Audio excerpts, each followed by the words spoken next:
eyes and smiling faces can only mean one thing. It's time for the Air Show, the Veteran Dayton Air Show by Kroger, held each June in Dayton, Ohio. The Air Show welcomes 50,000 to 70,000 spectators. To give you a framework, we have our show in this year, the 18th and 19th of June. We start planning on the 20th of June for next year.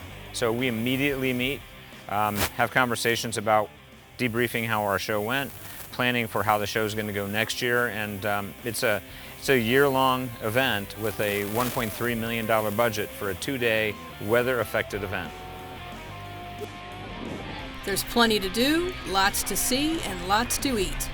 AOPA members Vicki and Dave Griffin hope to sell 6,000 bags of kettle corn. We heard about the Dayton Air Show, know it's a nice big event, and we thought, let's do it. He got his certificate, I think it's been about 5 years now. It's strange, years ago he really didn't like flying, and I bought him a Dream Flight certificate for his birthday, and he went over to Purdue and went up the first time. They let him take the controls and fly. He was done. John Thacker and Ken Reeder are the pilots of Redline Air Shows. They're both from Ohio, and it's their first appearance at the Dayton Air Show. My airplane's an RV-8. I've been building RVs since 1983. It is the 6th one I've built, and I've built a total of 9. We call it empty shop syndrome. So when the project's done, I don't know what to do with myself, so I sell it and then start over.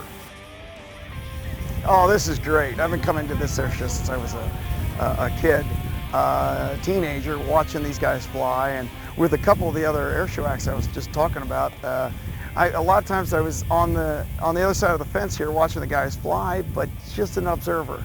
So for me to actually be the performer this time is a real treat for me. Rob Ryder says Dayton is where he got his start as an air show announcer, and it's where he got mic time, exposure, and encouragement. Bob Carlton said it best, I think.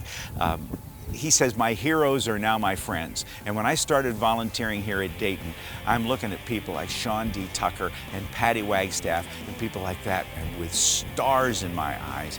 And now these folks are my friends. Dayton calls itself the birthplace of aviation, not far from where Orville and Wilbur Wright first entertained curious crowds with their flying machines. It's no wonder this air show draws a huge crowd every year.